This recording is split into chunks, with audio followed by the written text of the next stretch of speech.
और हेडलाइंस के बाद अब खबरों की शुरुआत करेंगे अहम खबर के साथ। अक़वाम मुत्तहिदा में माहौलियात में तब्दीली से मुताल्लिक़ इजलास से पीएम मोदी ने खिताब किया। इस दौरान वज़ीर-ए-आज़म नरेंद्र मोदी ने माहौलियात में तब्दीली से निपटने के लिए अमली इक़दामात को जरूरी करार दिया। इस दौरान वज़ीर-ए-आज़म ने माहौलियाती आलूदगी को कम करने से मुताल्लिक़ हिंदुस्तान की जानिब से की जा रही कोशिशों और मंसूबों को भी सामने रखा। आज जरूरत है बिहेवियरल चेंज के लिए एक विश्वव्यापी जन आंदोलन खड़ा करने की। प्रकृति का सम्मान और नेचुरल रिसोर्स का संरक्षण ये हमारी परंपरा और वर्तमान प्रयासों का हिस्सा रहा है। Need not greed has been our guiding principle, और इसलिए आज भारत इस विषय पर सिर्फ बात करने नहीं बल्कि एक व्यवहारिक सोच और रोड मैप के साथ आया है। We believe that an ounce of practice is worth more than a ton of preaching. हम भारत में के फ्यूल मिक्स में नॉन फॉसिल फ्यूल की हिस्सेदारी बढ़ा रहे हैं।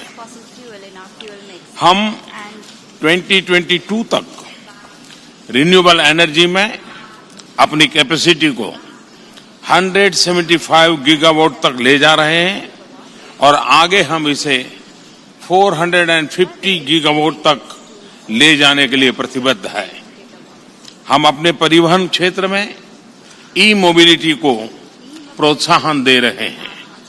हम पेट्रोल और डीजल में बायोफ्यूल की मिक्सिंग की बड़ी मात्रा में बढ़ोतरी कर रहे हैं। इस साल भारत के स्वतंत्रता दिवस 15 अगस्त को हमने सिंगल यूज प्लास्टिक से मुक्ति के लिए जन आंदोलन का आह्वान किया है।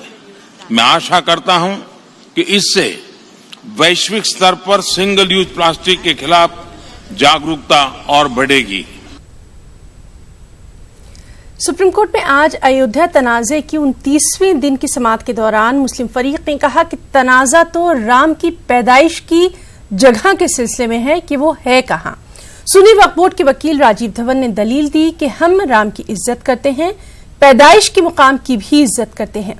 इस मुल्क में अगर राम और अल्लाह की इज्जत नहीं होगी तो ये मुल्क खत्म हो जाएगा। राजीव धवन ने कहा कि तनाज़ा तो राम की पैदाइश की जगह के सिलसिले में है कि वो कहां है। उन्होंने कहा कि पूरी मुतनाज़ जमीन जाए पैदाइश नहीं हो सकती, जैसा कि हिंदू फरीक दावा करते हैं। कुछ तो मुतय्यना मुकाम होगा, पूरा इलाका जाए पैदाइश नहीं हो सकता। समाअत के दौरान और क्या कुछ हुआ, इसकी तफसीली जानकारी दी हमारे दिल्ली नुमाइंदे सुशील पांडे ने। राम जन्मभूमि विवाद मामले में मुस्लिम पक्षकारों की तरफ से आज मामले की सुनवाई एक शेर कहते हुए खत्म की गई।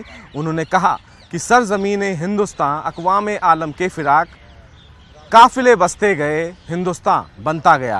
राजीव धवन की तरफ से कोर्ट में ये कहा गया कि भारत में विभिन्न वर्गों के लोग रहते हैं, इसका अपना स्वर्णिम इतिहास रहा है, लेकिन कुछ चंद लोग इस पर अपनी विचारधारा थोपना चाहते हैं। राजीव धवन ने आज सुप्रीम कोर्ट में ये बताया कि 1949 में जब छल पूर्वक विवादित स्थल पर मूर्ति रखी गई तो एक नई विचारधारा, एक नई क्रांति का जन्म हुआ। इस पूरे मामले में उस तमाम पक्षों की बात रखी गई जिसमें यह कहा गया कि मस्जिद का अस्तित्व तो था, लेकिन हिंदू पक्षकारों की तरफ से जो दलीलें दी गई उन दलीलों में जबरदस्ती ये बताने की कोशिश की गई कोर्ट में कि वहां पर श्री राम का अस्तित्व था। राजीव धवन ने कोर्ट में ये भी कहा कि तमाम दार्शनिक और तमाम इतिहासकारों ने कोर्ट में और अपनी तमाम दलीलों में ये माना है कि वहां पर सदियों से मस्जिद का अस्तित्व था और इसका कोई सबूत नहीं है कि 1949 से पहले भगवान श्री राम की मूर्ति वहां पर स्थापित की गई थी। सबसे महत्वपूर्ण राजीव धवन ने बात यह भी कही कि जो स्वयंभू हैं उनको लेकर सुप्रीम कोर्ट किस दिशा में सोच रहा है, ये भी महत्वपूर्ण बात है। कई मंदिरों का उन्होंने हवाला दिया और ये कहा कि हिंदू मंदिर और जैन मंदिर में हिंदुओं के विवाद को लेकर तमाम उदाहरण दिए भी गए हैं। फिलहाल कल भी इस पूरे मामले की सुनवाई सुप्रीम कोर्ट जारी रखेगा, लेकिन सुप्रीम कोर्ट ने आज मामले की सुनवाई के दौरान ये कहा कि अब से लेकर गुरुवार तक 5 बजे तक मामले की सुनवाई की जाएगी। शुक्रवार को 1 बजे तक ही मामले की सुनवाई होगी। कैमरामैन गौरव गिरी के साथ सुशील पांडे, न्यूज़ 18 दिल्ली। और वहीं all India forum for Ayodhya dispute settlement के अरकान बाबरी मस्जिद राम जन्मभूमि के तारीखी तनाज़े को अदालत के बाहर हल करने के लिए अयोध्या का रुख कर रहे हैं। अरकान मानते हैं कि अमन पसंद मुसलमानों और हिंदुओं की बड़ी तादाद इस कज़िये को आपसी मुफाहमत से हल करना चाहती है, इसीलिए कुछ अहम संतों और महंतों से बातचीत करने के लिए फोरम के अरकान अयोध्या जाएंगे। पेश है लखनऊ से तारिक कमर की ये रिपोर्ट।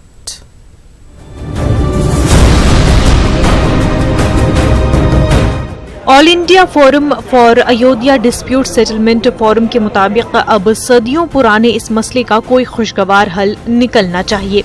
इस तनाज़े से मुसलमानों का बड़ा नुकसान हुआ है, दूसरे मजहब के लोग भी परेशान हुए हैं और मजमूई तौर पर मुल्क पीछे हुआ है। लिहाजा अगर आपसी बातचीत से कोई हल निकल आए तो मज़ीद नुकसान के अंदेशे और खदशे कम हो जाएंगे। हम लोग इसमें जरूर ये चाहते हैं, जो हम लोगों ने लिख के दिया है कि हम लोगों ने कहा है कि भाई सुप्रीम कोर्ट इस पर गारंटी लिख के दे के इसके बाद कोई डिस्प्यूट नहीं उठेगा, नंबर 1।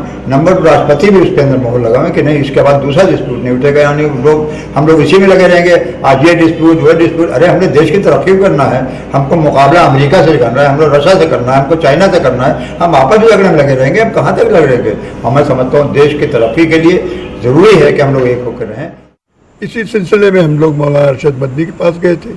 मौलाना अरशद मदनी तो मुत्तफिक थे और सब चीज़ के नतीजे को उससे हम लोगों से भी ज़्यादा वाकिफ़ थे, मगर उन्होंने आवाम के डर से कि वो मिसाल देने लगे सलमान नदवी की, तो हमने कहा हालात तो सोच सलमान नदवी के दूसरे थे, अभी तो आपको सुप्रीम कोर्ट ने कहा है, तो इस पर वो हुए राजी। मगर पहले मेरे करोड़ जमीयतुल उलमा हिंद के मेंबर हैं, वो नाराज़ हो जाएंगे। गुज़िश्ता दिनों फोरम के एक ख़ुसूसी वफ़द ने जमीयत के सदर मौलाना अरशद मदनी से भी बात की थी। अहम मसला ये है कि जमीयत उलमा और बाबरी मस्जिद एक्शन कमेटी इस तारीखी मुकदमे के अहम फरीक हैं। देखिए इन अहम तंजीमों का क्या मौक़िफ़ है। जमीयत ने मुफाहमत और मुसालहत के कभी इनकार नहीं किया, अब भी वो तैयार है अगर कोई मुसालहत की, लेकिन मुसालहत 2 तरफ़ा होती है, एक तरफ़ा नहीं होती।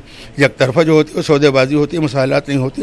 मुसालहत चलती रहे, इनकार नहीं, लेकिन सौदेबाजी कबूल नहीं। जमहूरी मुल्क है, किसी को अपनी राय देने से रोका नहीं जा सकता और अब 20 करोड़ से ज़्यादा मुसलमानों की आबादी है, उसमें अगर 1% से कम यानी 1000, 2000, लाख, 2 लाख लोगों को अलग राय रखें तो वो कम्युनिटी की राय नहीं मानी जा सकती। अदालत उज़्मा की जानिब से वाज़ेह कर दिया गया है कि आइंदा 18 अक्टूबर तक बहस और मुबाहिसे का सिलसिला खत्म किया जाना चाहिए। उसके बाद नवंबर में फैसला आने के इम्कानात हैं। इस दरमियान ये कोशिश क्या गुल खिलाएंगी, इस बारे में यकीन से कुछ नहीं कहा जा सकता। लखनऊ से तारिक कमर की रिपोर्ट। सीपीआईएम की पॉलिट ब्यूरो रुकन बृंदा करात ने हुजूमी तशद्दुद की शिकार तबरेज़ अंसारी मामले में झारखंड हुकूमत को तनकीद का निशाना बनाया। रांची में मीडिया से बातचीत में उन्होंने हुकूमत के रवैये को शर्मनाक भी करार दिया। पूरे देश भर में थू-थू हुई है झारखंड सरकार और झारखंड पुलिस की इस रवैया के बारे में। ये कभी हो सकता है कि एक नौजवान को पीट पीट कर मार दिया और तुमने हत्या का जो 302 है तुमने हटा दिया? कितनी शर्म की बात है ये। इससे ज्यादा हमारी लॉलेसनेस का क्या सबूत हो सकता है, आप बताइए। इसलिए बहुत गलत हुआ, बहुत गलत संदेश दिया गया।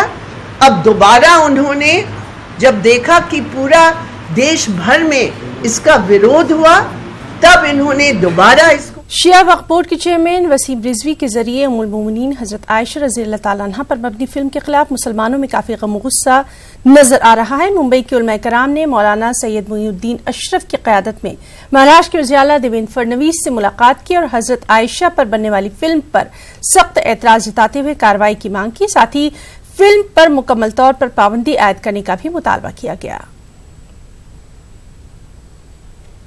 आपने हम लोगों से मुलाकात भी किया और हमारे मुतालबात सुने।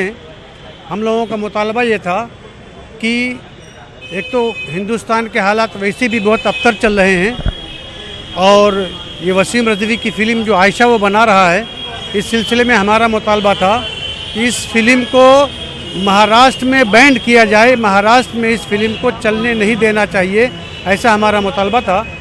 और हम लोगों ने इससे पहले नागपाड़ा और जे पुलिस स्टेशन में उसके खिलाफ FIR के लिए गए थे, उस पर अब तक कोई कार्रवाई नहीं हुई।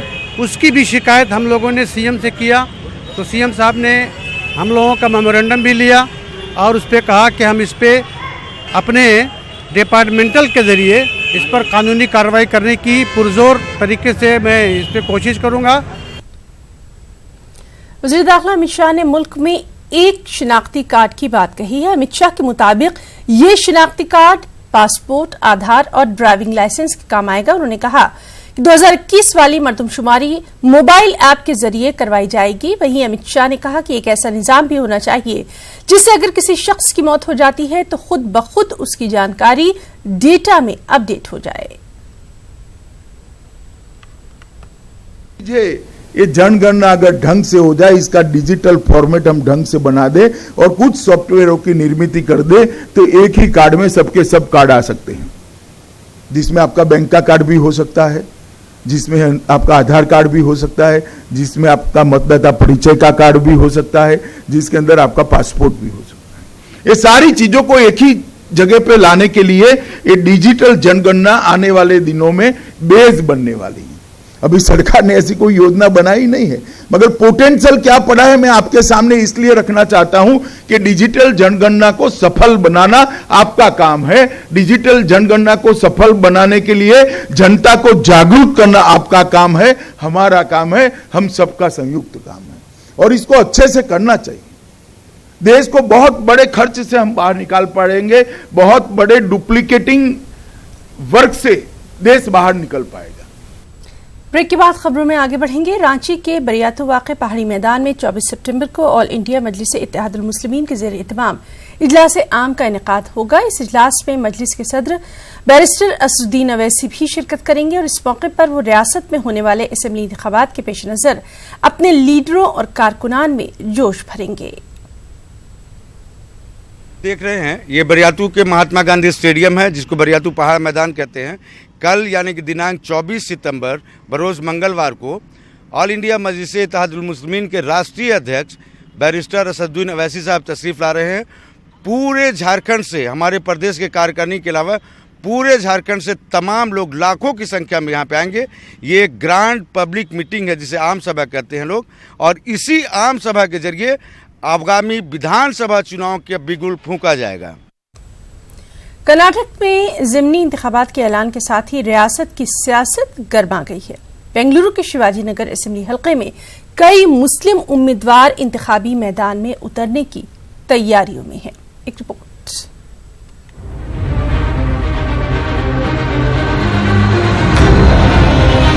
कर्नाटक के 15 असेंबली हलकों में 21 अक्टूबर को ज़िमनी इंतखाबात होने वाले हैं।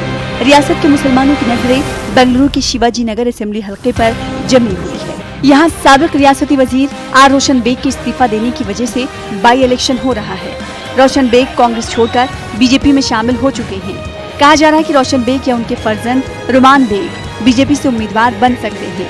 ज़िमनी इलेक्शन के ऐलान के बाद रोशन बेग ने एक बार फिर मुसलमानों से कहा कि वो हालात से समझौता करें, यानी बीजेपी का साथ दें।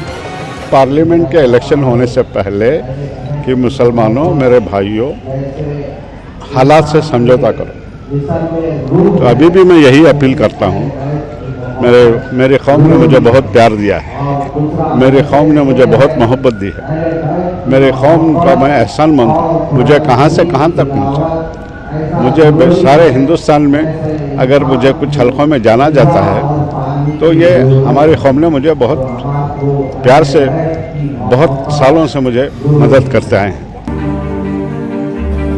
रोशन बेग के कांग्रेस छोड़ने के बाद शिवाजी नगर में कांग्रेस के टिकट के लिए अब कई उम्मीदवार सामने आए हैं। रिजवान अरशद, AR जाकिर, SA हुसैन, अब्दुल अजीज कांग्रेस के टिकट के लिए लॉबी चला रहे हैं। जराये के मुताबिक रुकन कौंसिल रिजवान अरशद का नाम सरे फहरिस्त है, लेकिन कांग्रेस के ही कई नुमाइंदे रिजवान अरशद के नाम की मुखालिफत कर रहे हैं। अब रिजवान साहब को 2 बार MP की टिकट दी जा चुकी है, ठीक है, वो कामयाब नहीं हुए और MLC हैं, तो हमारा यही डिमांड है हाई कमांड से कि लोकल कैंडिडेट को सीट दें, ठीक है, मैं हूँ या वाजिद साहब हो या कोई भी थर्ड पर्सन हो, लोकल कैंडिडेट को दें।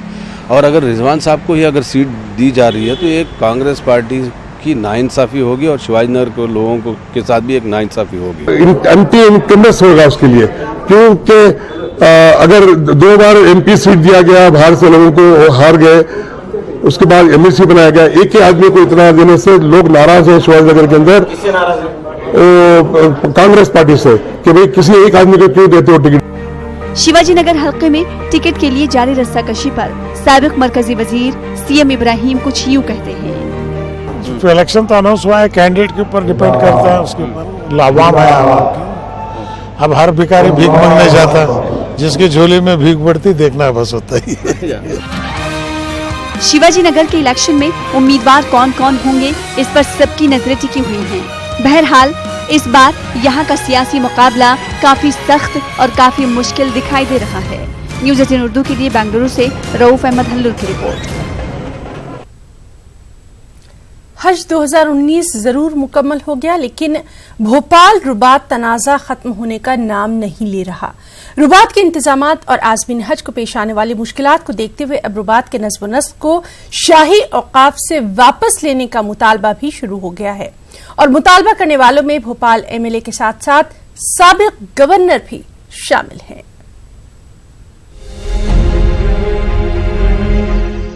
रियासत भोपाल हिंदुस्तान की उन चंद रियासतों में से एक है जिसके नवाबीन ने रियासत के आज़मीन हज के क़याम दुआम को लेकर मक्का मुकर्रमा और मदीना मुनव्वरा में रुबातें तामीर की थी।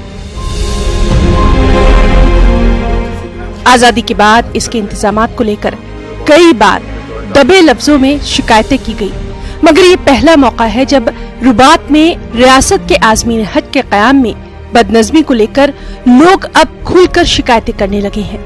ये पहला मौका है जब रुबात की बदनज़मी को लेकर मकामी MLA ने भी मोर्चा खोल दिया है।